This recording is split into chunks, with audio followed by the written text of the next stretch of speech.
Welcome to Tuesday Night Lupus Club. Joining us tonight is Aujia Wood-Russell to talk to us about parenting and lupus. Aujia, thank you so much for joining us. Thank you so much for inviting me. As you know, lupus is dear to my heart. And so, for those that do not know me, I am Aujia Wood-Russell. I was diagnosed with systemic lupus in October of 2000. At the time, I'm sorry, yeah, that's my son y'all hear in the background, so I do apologize. So, I definitely parent with lupus. So I have I have a 23-year-old and I have a 5-year-old. So my daughter was actually 2 years old when I was diagnosed with lupus. However, I'm almost positive that her birth is what triggered my lupus, because I had symptoms day one after having her. I actually was diagnosed by a dermatologist. He did a biopsy of my scalp because at that time I had a rash from here down and across and into my scalp. And I know all of you, if we unmuted you, y'all will all scream, that is what? A butterfly rash. So it was crazy because they kept telling me it was postpartum. And so it took them 2 years to diagnose me. However, we're not gonna get all into my story. Just want to give y'all a little background. But like I said, I do parent. I have a daughter and a son. And one thing I have learned about parenting with lupus is one, being honest, open, truthful. Kids know when something is wrong. They definitely know. They can tell when mommy's not well. They can tell when auntie, sissy, all of them, they know when someone's not feeling well. They know when something's not quite right. So my first suggestion would be open, be honest. Even if you think your kids are too little, there are ways that you can explain lupus or how you're feeling where they'll understand it. Um, Also, not only about being open and honest with the children, being honest and open with your spouse and your family members. People that don't understand lupus is usually because one, they don't understand lupus. It's just really that simple. Because lupus is such a complex disease, it's hard for people to understand it. So being open and honest with everyone actually helps the dialogue and helps them to understand. So the next thing after that, I would say, is balance. It takes a lot of balance to parent and have lupus. So there are days that you just can't do what you committed to do. It's okay. Children are resilient. So I also make a point of not promising anything. So when they're asking, can we go to the water park or something like that? My answer is always, we'll see, or we'll try. I never say, yes, we're going to do that, or I promise. That's absolutely not in my vocabulary. I promise is not in there. So it's all about making sure that you keep that balance. So definitely having balance is one of the important things. And not making any promises that you can't keep, because we can feel good 1 minute and we can feel like death 2 seconds later. I'm not even gonna say the next day. 2 seconds later, we feel like death kneeled over in a handbasket. I mean, can get that bad. So don't feel overwhelmed by parenting, knowing that you can do this. I promise you can do it. It's don't think of lupus as a death sentence. It's a life sentence. And what I mean by that is it's an opportunity to change your life, not for the worse. It can change your life for the better. And the reason I say that is sometimes those things that kids want to do, it's expensive. So if you're not able to do it, one, that's going to save money. And then two, it's not really going to, a lot of times kids only want to do stuff that they see. That's all. They really don't want to go. So, and then the times they really want to go, you'll know because they'll bring it back up. But like if they say, hey, let's go to the water park, and you hear nothing about it the rest of the week, they probably only wanted to go because they saw it on a commercial. If they want that, and don't think that you have to do everything they want to do. You can find lots of free stuff, especially, the little bit we had that wasn't quarantined, this little section where they had a lot of the splash pads were open, a lot of the playgrounds. They have all these, Blue Cross came out with these amazing new playgrounds that even parents can go on. They are amazing. So if you haven't saw any of that free stuff, definitely check it out, because those playgrounds, I mean, I could go down the slide and I'm like, oh, wow, so it's a lot of stuff that you can do. But I definitely want to open it up to ask, what questions specifically do y'all have about parenting and having lupus, and just, what are your questions, or what are your concerns, or what are you frustrated about? I have something that I want to ask you to share, is just your educational journey, because you have, I think, a really, really inspiring story of the things that you've done in spite of having two children, which basically amounts to having two only children, the difference in age, which is great. But also having lupus, you've gone back to school and done all kinds of fabulous stuff. That is correct. What a lot of people don't know, I also have a background in nursing. So I don't even know if Tracy knew that. But yes, I have a background in nursing, also nutrition and health psychology. And so don't have majors in any of those. I just have studied those intensely, to where, like, for nursing, all I'm missing is my clinicals. So technically I could go and do my clinicals and be a nurse. However, that's not quite what I wanted to do. And I withdrew the first day of clinicals, but we're going to talk about that later. And so, but I do, I have an associate's. I just recently, in May 2020, I graduated with my bachelor's in leadership and administration. And I'm working on my master's in management organizational leadership with a graduate certificate in college and university teaching. So kind of big array out there, but I also have 16 years in the federal government in the Department of Disability. So anybody fighting for disability, I will answer some of your questions, but do know I'm not an attorney and I'm not responsible for the outcome. So I will help you, but I'm not, I don't want people, because I've opened that up before and some people got mad at me because they got denied. But I was like, I don't work there anymore. That's my former life, but I will tell you some tips and stuff that I know about. Well, do you have a copy of your book that you can pull up and maybe flip through? I do. See, Tracy. So I'm also the author of Mommy Has Lupus. I don't know if y'all can see it. It may be a glare. A little bit. There you go. Pull it. There we go. Okay. Okay. And what I told Tracy I would do tonight, and she's probably going to fuss at me, but everybody that is online in here tonight, if you email me, you will get a free copy, and I will foot the bill for that. And so I will send you a signed copy of my book. Look at Tracy. She's like, ah, yeah. But I'm so appreciative of this opportunity. But I'll pay the postage. Okay. All right. We will agree to that. Okay. And so I will send everyone a free book because I really do appreciate y'all taking time out of your business out of your busy schedule to spend some time with us tonight. And so I have no problem giving every last one of y'all. Y'all do have to do some work though. You are going to have to email me at mommyhaslupus@gmail.com.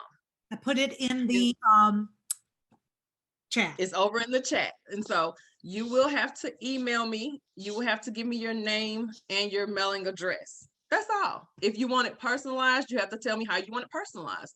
So if you wanted to say to Tracy, my best friend ever, you need to tell me that. Otherwise, I would just sign it and date it and send it out to you. Well, got a couple of people already saying that they have it. So how about that? Oh, wow. Okay. So thank you so much for your support. If you already have it, thank you so much for your support. If you want to donate one, I will still send it to you, and you can donate it to a school or a friend or however you want to. So even if you already have it, I will still send you one if you want one. Aya, what made you want to write the book? What kind of your heart to make you want to do this? Okay, so some of you may know that I was a certified lupus support group facilitator for several years with the lupus. with the Lupus Foundation Mid-South chapter. And so through facilitating, the question I always got asked a lot was, how do you explain lupus to your children? And it was kind of a question that kept hitting me, and I had to keep explaining. And I was like, you know what? There's probably more than just the people that come to the support groups that want to know, about this. And so it had always been on my heart to write a children's book. And I was like, what better way than to go ahead and explain lupus in ways where children can understand it.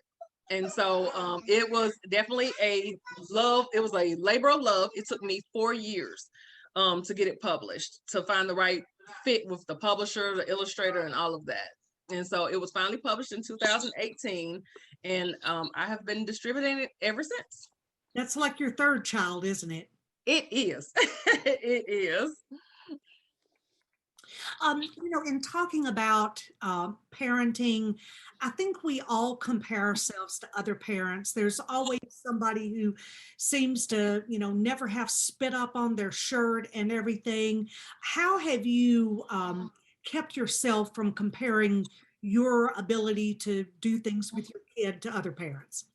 Okay, the easiest way I could probably say, I'm trying to see if y'all can see my shirt. Can y'all see that? It is well with my soul. That right there. That right there. It is well with my soul, meaning that whatever is going on, it has to be well with yourself. So you can't compare yourself to anyone else. You can't even compare yourself to pre-diagnosis you, because that was a different part of you. That was a different journey you were on. So the pre-diagnosis you was a totally different person. You have to begin to fall in love with the person you are now. You don't have to love lupus, but you almost have to. In order to deal with this complex disease, a lot of people say they have a love-hate relationship with lupus. I really think lupus saved my life. And the reason I say that is that lupus gave me purpose. It gave me, it actually gave me life. I think I was studying way too hard. I was doing way too much, and it slowed me down to where I began to really appreciate life, really appreciate the little things, the things I used to take for granted, like bending over tying my shoe, without pain, So having lupus, those days I can bend over and tie my shoe and there's no shooting pain up my back. That is just, I can always thank lupus for that, because I wouldn't know, I would take that for granted. I would take that for granted if I didn't have lupus. So I've learned that you can't compare. You have to take each moment and appreciate it. Appreciate, even the pain, because actually the pain, this may sound crazy though, but the pain lets you know you're still alive. The pain lets you know you're not paralyzed. If you can feel pain, you're still alive, and you also you're not paralyzed. Because I've talked to people that are paralyzed, and they have said that they kind of miss stubbing their toe. Like one told me he actually ran into a door frame and felt nothing. And he just kind of was like, I think I would love to have felt that. He's like, I know that sounds weird, but he was like, not being able to feel anything. He said he felt like that was worse than the accident itself. He said he felt like waking up, not being able to move he was like, he didn't even think the accident was that bad. Like he said he woke up out of the accident, and he was in a car accident, woke up out of the car accident, and he was like, he knew something was wrong, but he still felt a little pain. But then as it went on, he started feeling less and less pain. And then that's when they told him he was paralyzed. And so sometimes that pain reminds you that you are alive, you're not paralyzed, and you're still here for another day. You're still here for a purpose. And so just accepting the new life you've been given. I know a lot of people don't think as a life, but it can be a good life. It really can. You're muted, Tracy. Okay. I know my family wishes they could really mute me, but unfortunately they can't. Thinking about that, you feel like that lupus was triggered by the birth of your first child, which is same with me. You were kind of learning lupus and learning parenting at the same time. So what what would your daughter say she has learned from your journey? And did she help you with the book? Yes and no. So I could actually question one, I'll let her answer because she has arrived in from work. So I'll actually let her answer. And then did she help me with the book? Yes. She critiqued stuff that she didn't like. Mostly she was like, she loved it, so she's a good critic, and um she definitely didn't want her name in the book. So she didn't want any other characters named after her. So if you have the book, then y'all already know the book is two sisters. So it's two girls in the book, and as you know, I have a girl and a boy, and they're very far in age. The girls in the book are closer in age. So, she's eating.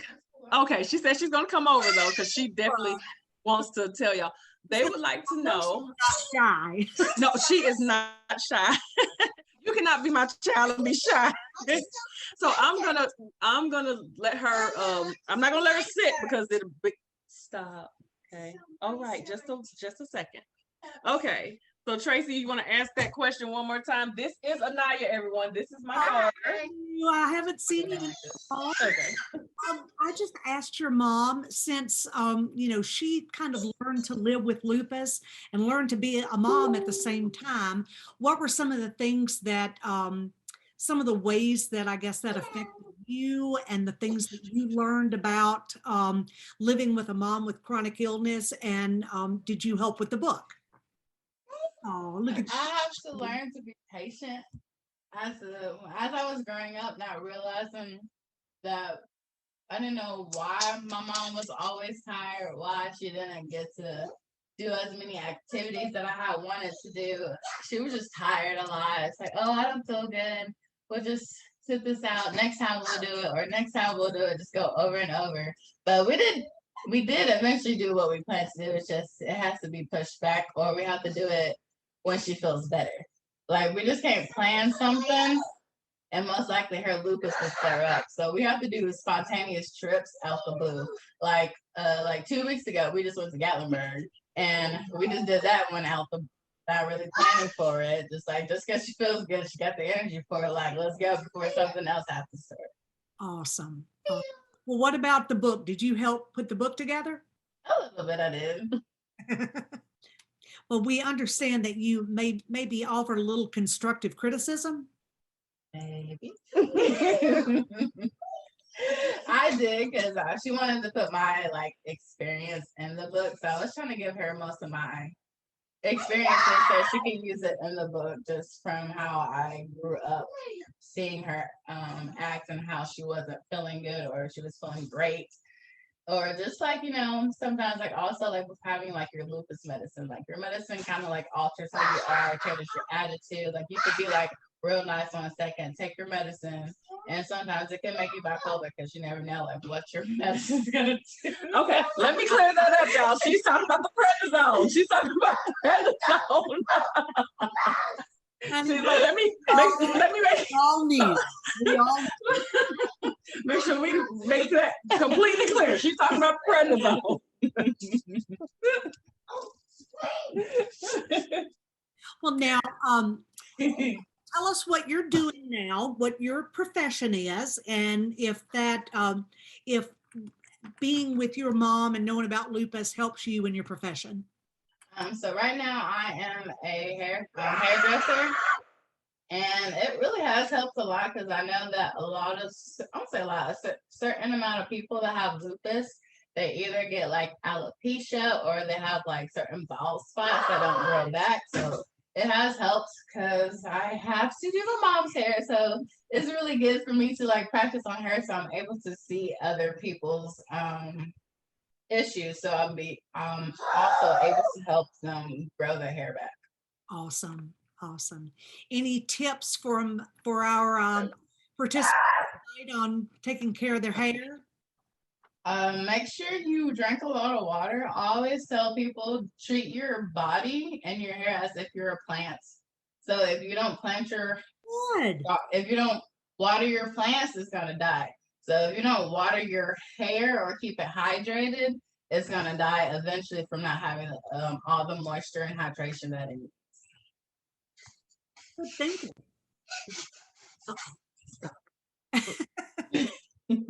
He's so cute. Well, thank Thank you. you so much for having your mom pull you into the call. I know that she dragged you to a number of our walks with her as well when she was doing the book tour. So it's good to see. My knees are not as young as they used to be. Don't tell them bye-bye. Oh, well, tell them where you are. So if you're in Everybody Berkeley, here in Tennessee?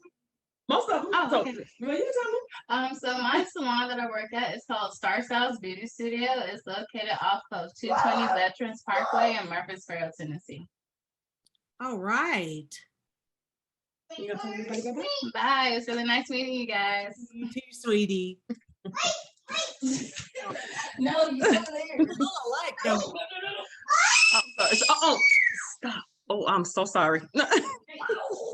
It's absolutely fine. You know, usually we're hearing my husband turning the TV up. So obviously your daughter is so proud of you and not seeing is saying she understands because her little cutie Earth in our calls as well. So Thank you. well, so what are some of the things that you would change if you were thinking about parenting and managing your lupus? What are some things that with this second child you would kind of done differently? Definitely with the second one, I have accepted more help. I have accepted my limitations. So if there are days I can't, I just can't. Whereas like with my daughter, a lot of times I would push myself and then it would end up being worse. So I definitely this go around, I accepted more help. You know, when mom and my in-laws and all of them wanted to come up and wash clothes, fold clothes, I sat back and I let them. You know, a lot of people say, well, no, I don't want them in my business. Mm-hmm. With lupus, you almost need the whole village in your business, you know, and it's not so much that you don't have to be very personal. I mean, but if they're washing the baby's clothes, that's the baby's clothes. What they gonna see in the baby's clothes is gonna make them think less of you? Nothing. Every baby spits up, every baby poops. So if they get some kind of feeling over baby clothes, then they got an issue, not you. And so I learned to accept help, you know, understand my limitations and sleep. I learned to nap when he naps. And as you can see, he's full of energy. So anytime he takes a nap, I try my best to take a nap as well. With the first, you know, with my daughter, when she would nap, I would clean house. Mm-hmm. And so she would take a nap, I would try to clean up. You know, she would, you know, and I was wearing myself out. And so what I've learned, if he naps, I nap. If he's at a play date, I nap. If he's, you know, it's like anytime he's not around, I try to get my rest. And it's just through the years, I had to learn that. I had to learn fast food is okay in moderation. It's okay. I promise. It's okay. I promise it is. And it just depends on, you got to pick the smart fast food, of course, but don't beat yourself up if tonight is pizza. It's gonna be all right. Long as, you know, 7 days a week are not pizza, it's okay. You know, so I learned that, you know, every night can't be a home cooked meal. But now when I have the energy, I go ahead and cook enough that I don't have to cook the next couple of days. Mm-hmm. So then I can save that energy for the next meal. So I learned that most kids, they really don't want a new meal every day anyway. You know, some of them do, some of them don't. My kids, they love leftovers, thank God. Because I know I've heard horror stories of some kids that don't like leftovers. Yes. But chicken nuggets from Tyson, hey, you have to do what you have to do. Don't feel bad because you're not Betty Crocker. You're not supposed to be. There's only one Betty Crocker. You know, so don't feel bad if you can't cook a meal from scratch every night of the week. There are people that are healthy and don't do that. So just learn to, you know, accept everything. Just take it with a grain of salt or with a little bit of laughter. Because I tell you, it's been times I've been trying to cook something and totally grabbed the wrong ingredient. Because you know, with lupus, You hear my daughter over there laughing. So with lupus, yeah, that brain fog is real. A lupus fog, it is real if y'all haven't experienced it.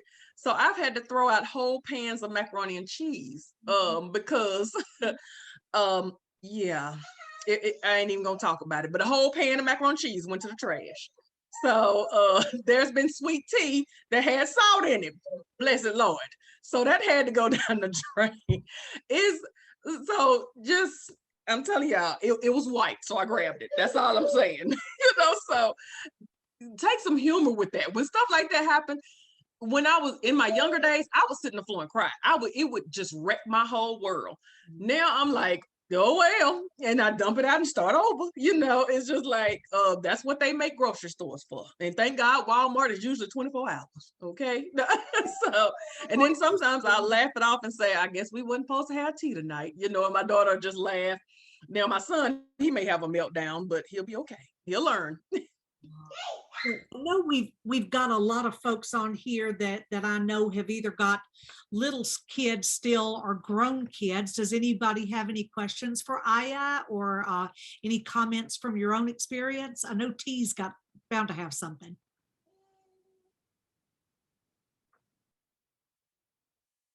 Y'all can unmute yourselves. Oh, I'm sorry, I was muted. As you all know, I have a 19-year-old. I just took him to school yesterday, so I'm exhausted. But he grew up, he was born into lupus as well. And so everything that I just saying is so very true. I had to learn the hard way where I would push myself. And Tracy knows she raised my child too, and he's hyper and into everything. He's a black belt in karate. He did competition dancing. He ran track, AAU track. So, all of that was challenging for me because we were always on the go, always. In summertime, the heat. When is track season? In the summertime. So I had to learn my limitations and accept it. I can't be at the track meet all day. So my husband and I, thank God, we had a system. I do mornings, and if a track meet lasts to the wee hours of the early afternoon, he would do afternoons. I mean, you just have to do what you have to do. The meal planning is the best thing since sliced bread. I try to do it on Sundays. I try my best to cook 2 meats. So if I bake chicken, I may, make a pot of spaghetti with turkey meat or whatever. And that way, a lot of times it's easy to fix aside either baked potato or, pull out some frozen vegetables to go with the baked chicken, as opposed to starting a whole fresh meal every single day. So you learn to just make meals that will last. And, kids are so resilient. I'm not saying they'll eat anything, but unless it's something specifically that they want, they usually will eat what you put before them. So you just kind of got to make things simple. I mean, we eat breakfast food for dinner sometimes, bacon, egg, and cheese. It's the best. I mean, you just Love have to do, yes, what you have to do to make things easier for you, because you have to preserve your energy. I know it seems, like far-fetched, but I used to be the marathon runner. On the days I felt good, I'd be at the grocery store, the drugstore, I wash 4 loads of clothes, I clean out the refrigerator. And where was I the next 2 days? Broke completely down, where I would run myself ragged trying to do everything I thought was the right thing to do at the time because I felt better. So I was actually taking 1 step forward and 5 steps backwards because I, had to learn that balance. But it's challenging, but that's why what we've learned of these summer months about journaling and getting in tune with your own personal self is so important. Because if you can't take care of yourself, you can't take care of your kids and nobody else. And sometimes we just have to learn to say no. It sounds good. Say it, N-O. I can't do it. You can't be everywhere all the time. And people will get mad, they'll get frustrated. But one thing I have learned in this lifetime, and I just turned 50, that sickness and death comes to us all at some point in time in our lives. We just don't know when. So I'm not wishing any bad on anybody. I'm just saying that the sick moments that we have, they'll experience something either with themselves or a family member that they may have to take care of, they can't do for themselves, just like you couldn't. So just learn to be, what I've learned more than anything and with my kid is, honey, use those kids to help make the meals. They'll get in the kitchen, they're gonna make the biggest mess ever, but what a Swiffer mop won't clean up, I don't know what will. So you just learn to be in tune with what you can, learn to work with what you have to work with what you have. Good reason to have a dog to clean up the scraps, right? Well, that too, whatever works. The human vacuums work as well. That's right. So Brandy's got two beautiful, wonderful young men that I claim as part mine too. Brandy, you want to tell us the Huntsville perspective on parenting? Yes, I will. I was A lot of diagnosed. space and what glasses you have on tonight. Brandy, I have no glasses on and looking a hot mess because I just finished dinner. So, but I was diagnosed with lupus while I was engaged, shortly after I was engaged. So by the time my lupus was full rearing, I had 2 toddlers. So my husband helped a lot, but he had to work because I could no longer work. So I live away from my family. I have no family around me. So I built a family of friends that I trust my kids with, that they could go if I was in the hospital or if I was getting a chemo treatment, that I know that I felt safe with my kids there. Also, I taught my kids how to do things early on. My son at 5 years old got himself up, would get dressed, and we would just have to take him. By the time the second one was old enough, they would both, they're 3 years apart. So when the youngest was in kindergarten, they would get up, get dressed, and be gone. And my eyes were not open. They would just do what they needed to do. My oldest learned how to wash dishes, learned how to wash their clothes very young. Their wives would be very happy because they know how to do everything on their own. When they were, I would make food and put it in the refrigerator. If they wanted to eat, they could just heat it up in the microwave. didn't trust them at that time to cook. My oldest, I still don't trust to cook, but they would heat it up themselves and do what they had to do. So they learned to do things very early, to think, because I was so bad when they were younger that I couldn't cook. I couldn't have things for them to eat that they could heat up themselves. And they went to all my doctor's appointments with me. They would sit at the little bed thing. They would sit on the stair on the bottom, both of them. And so they went to every appointment with me. They knew all along what was going on. They may not understood the whole things of lupus, but they knew that I didn't feel well and that I couldn't walk or I couldn't do certain things. So I would tell them, in a way that they would understand without having to explain everything. So they've been going through this with me since they were born. They even have more compassion for others. Like my son's in college, my 21-year-old had a friend that was diagnosed with Crohn's. He stayed in the hospital with her overnight in the ER because I was sick. So he understands, that, she needed someone with her, that she didn't need to be by herself. So we've been going through this journey together, and they've turned out very well-adjusted adults with a lot of compassion for others. Even now, my son calls and are you okay? And making sure, that I'm doing okay. Oh, you need to get out and get some sun since you're not going out. And I'm like, boy, I know what I'm supposed to do. He's always checking to make sure that I'm like, okay. I don't even have to get a cup of water. My son, I just call him and my youngest, who's still at home, bring me whatever I need. So it's been a crazy experience, but my kids have been so much help, even when they were toddlers and you ask them to hand you something. I mean, they because they were with me all day because my husband was working. they saw that I couldn't do things. So, they would try to help as much as they can. But I did teach them very early to sweep, to wash their clothes, to cut some things off of me, because at one point I couldn't even walk for 2 years. I was in a wheelchair. I couldn't do all those things. So, I would teach them how to do it. I would sit there, tell them, put your clothes in. And, so by the time they were about 7 or 8, I didn't have to do laundry anymore, because they did everyone's laundry.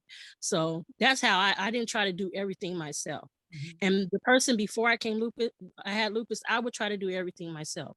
I would put so much on myself. And like the speaker was saying, I had to adjust to not being that person that I was pre-lupus, because I have all these expectations, what kind of wife I'm going to be, because I was engaged at the time, what kind of wife I wanted to be, what kind of mother I wanted to be, and all of that disappeared with one diagnosis. Just one day I learned that my thoughts of what I thought my life was going to be was not going to be. So I was adjusting and learning with the kids as well. So, but I had some days it was hard. Kids sometimes don't listen and all that. But if the house is a mess, the house is just gonna be a mess. That's more for you to do tomorrow. If you you don't want to listen today. I'm not gonna try to go out of my way to make sure everything's fixed. People who came over, they knew I had lupus, and then the house was trashed. Just scoop the stuff over to the side on the couch and have a seat. I mean, today's not the day where you're going to get spick and span. So it's been an experience, but I think my kids helped me a lot, because I did have them a part of everything. They were always there. And, like I said, doctor's appointments, whatever, they were always basically learning as I was learning, until they got to a point where, they just, it was no big deals. Like, you know that I have lupus, but that's not even, these are just things we do. It's not, we're doing these things because of lupus. This is just how things are. They're great men, so you did a great job. Thank you. Regina, you got a house full of kids. What do you got to add?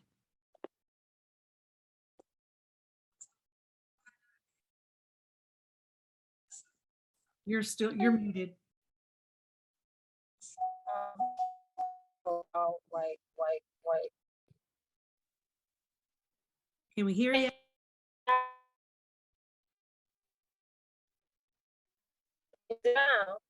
Now that's better.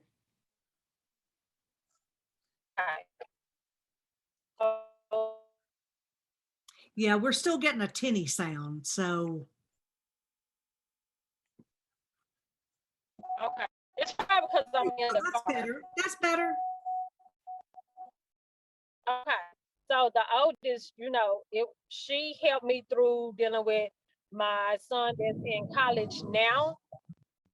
And it didn't come out until then. And then when I had my 14-year-old, that's when it really started flaring up, when I actually had my my strokes, and it started kicking in. And then the last one is recently after I had my baby boy, which is now 7. But we have managed to cope, learn, to understand how they all help cook, clean, wash, activities, all the sports. It all just started managing together. And of course, my husband has always been like the one that's been right there taking care of everything. Whatever I can't do, he got it right there. And then all the 18 aunts and uncles, they've always been supportive. So I've not had a problem out of that part. Mm-hmm. All right. Well, thank you for sharing. And let's see, we're getting close to the end of our time. Does anybody else? I see a couple other folks that have got little ones. Does anyone else have something to share? I can echo what some of the other ladies have said. What I did, I've been diagnosed for 10 years. I have she's now 17 and she's a senior. But when she was small, I started taking her to to the Kirkland Clinic with me, and allowing her to go to specialist appointments with me, and for her to ask questions. any questions that she had for me at home, I say, hey, that's a really good question. We're going to write that down and we'll ask Dr. Chatham when we get there. So I allowed her to go to doctor's appointments and specialist appointments with me and ask her questions. And you'd be surprised how some of these specialists who are kind of stone faced, their eyes lit up, and they would really take time to explain what lupus was and what pericarditis was, or why my skin looked the way it did, and it gave her a better understanding of, from a child's perspective, of what was going on with me.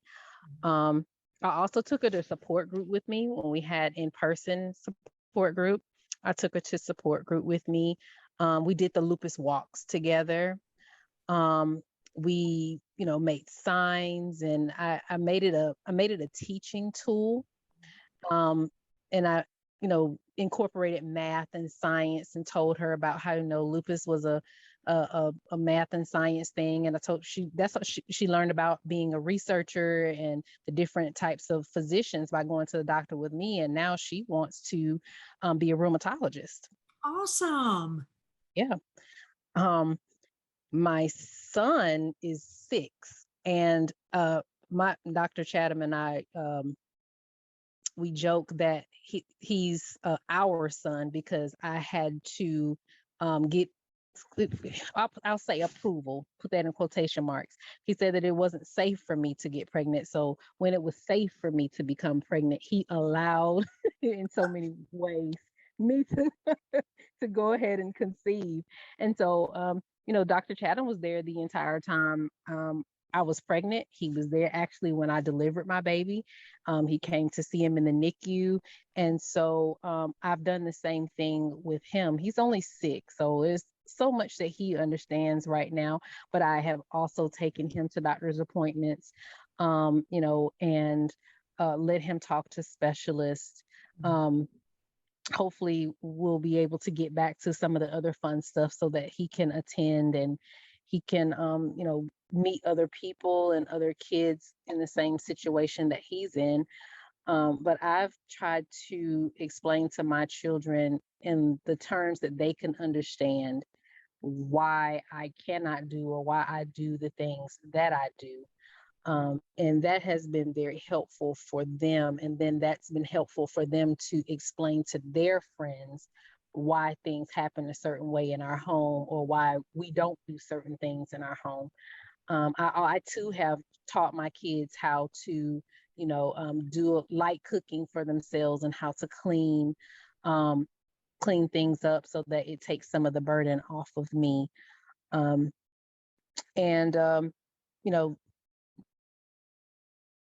that's pretty, I guess I'm echoing some of what other moms have said, but I would really love for them to be able to, my children to be able to interact with other kids whose moms have lupus, because that's kind of a support group for them too.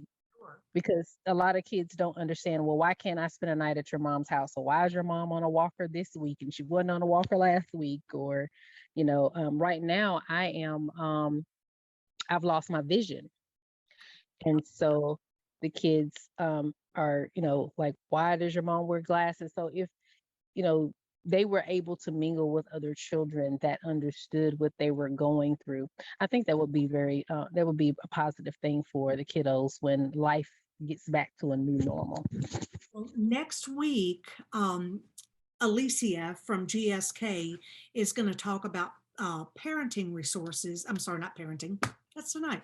Caregiving resources. And I'd love for all of you to have your kids, your significant others, whoever you consider a caregiver, have them come on the call, and there will be an opportunity for folks to, to talk, and that, maybe that's what'll grow out of this. Maybe we could do a kids group where anything that we can do by Zoom. I don't want to put you guys together because I don't want us getting all germy because we're going to hug, but I would love to be able to foster something like that. And it doesn't just have to be for our chapter. It's something we could bring in kids from all over. So yeah, absolutely.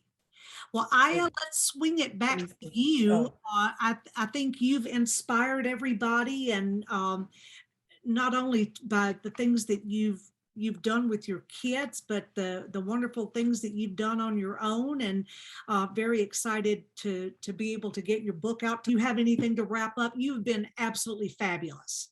Oh, thank you so much for for inviting me. Thank you everyone for being here. Thank you everyone that shared, and even just the ones that just listened. Thank you for being here.